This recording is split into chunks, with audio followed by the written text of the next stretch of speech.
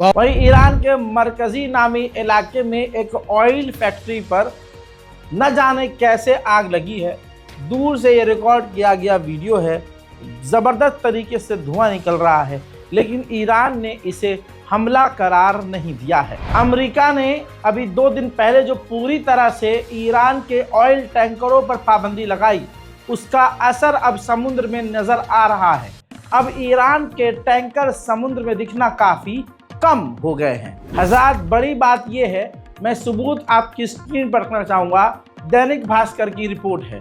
America के नए राष्ट्रपति डोनाल्ड ट्रंप ने ईरान के ऊपर पाबंदी लगाते वक्त और कई सारी कंपनियों पर बैन लगाया था। उनमें से 4 भारतीय कंपनियां थीं। 4 ऑयल एक्सपोर्ट कंपनियों पर जो बैन लगाया था वो भारतीय भी हैं।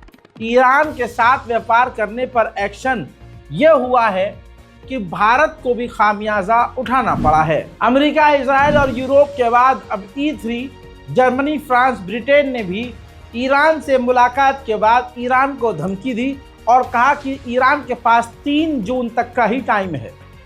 जून का ही महीना है जब तक वो हमसे बात करना चाहे न्यूक्लियर डील पर आकर बात कर सकता है, वरना उसके बाद अपने अंजाम के लिए तैयार रहे। वहीं मेरे दोस्तों, ईरान पूरी ताकत से बिना किसी से डरे अपने ही मुल्क में जबरदस्त ताकत दिखाने में मशगूल है। लगातार वो अपने नए डिफेंस सिस्टम, नए रॉकेट दिखा रहा है। देखिए।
वहीं मेरे दोस्तों, ये कुछ तस्वीरें ईरान के बलोच इलाके से हैं।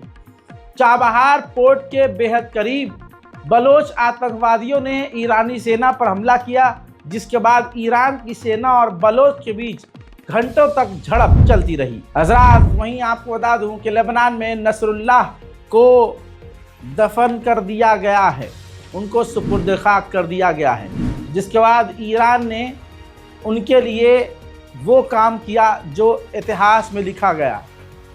कैंडल के ज़रिए, जी हाँ, मोमबत्ती से ज़मीन पर हसन नसरुल्लाह का पूरा अक्स, पूरा चेहरा बनाकर तैयार कर दिया।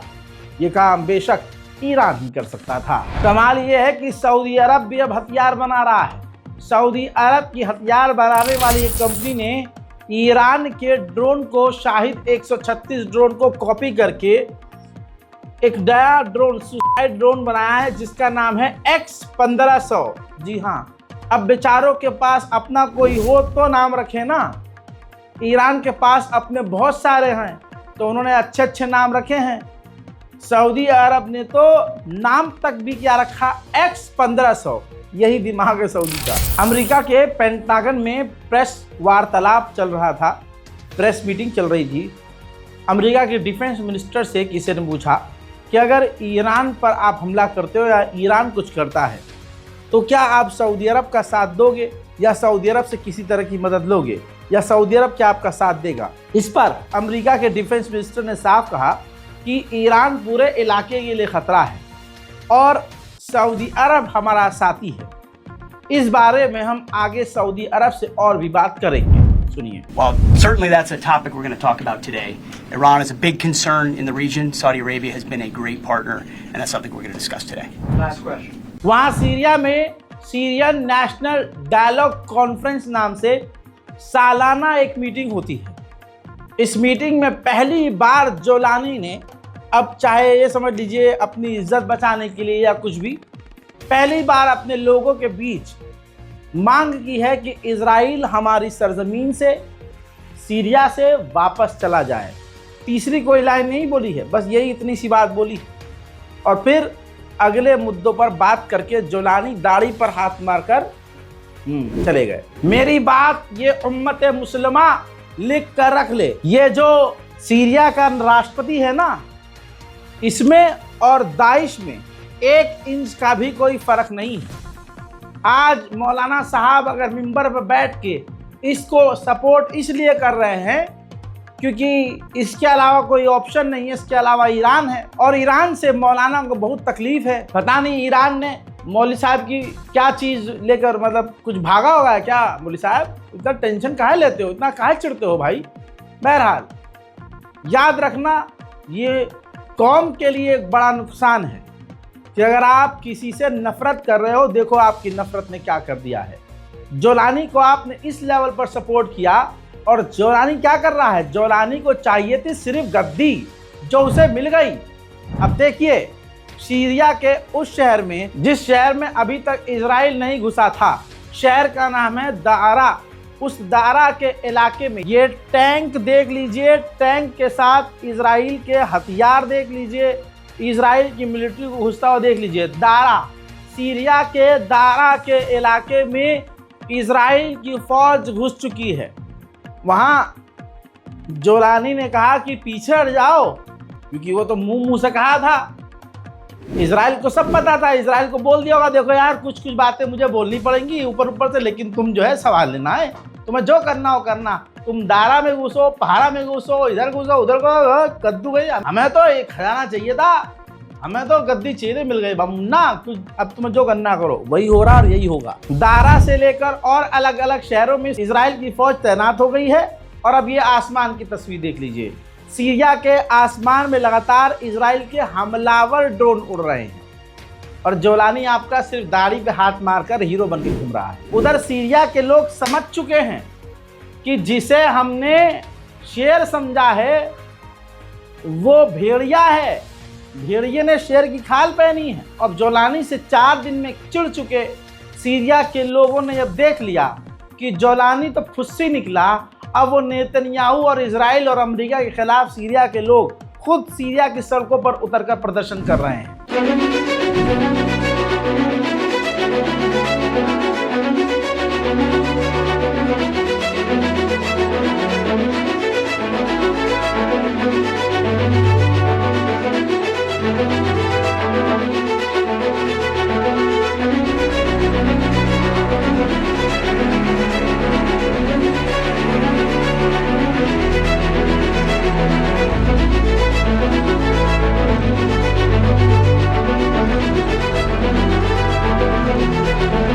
ये हाल है दोस्तों। अब आपके हाथ में फैसला है कि आप जोलानी का साथ दें या किसी ईमान वाले का। मैं हूं रजा और आप देख रहे हैं रजाग्राफी। जय हिंद।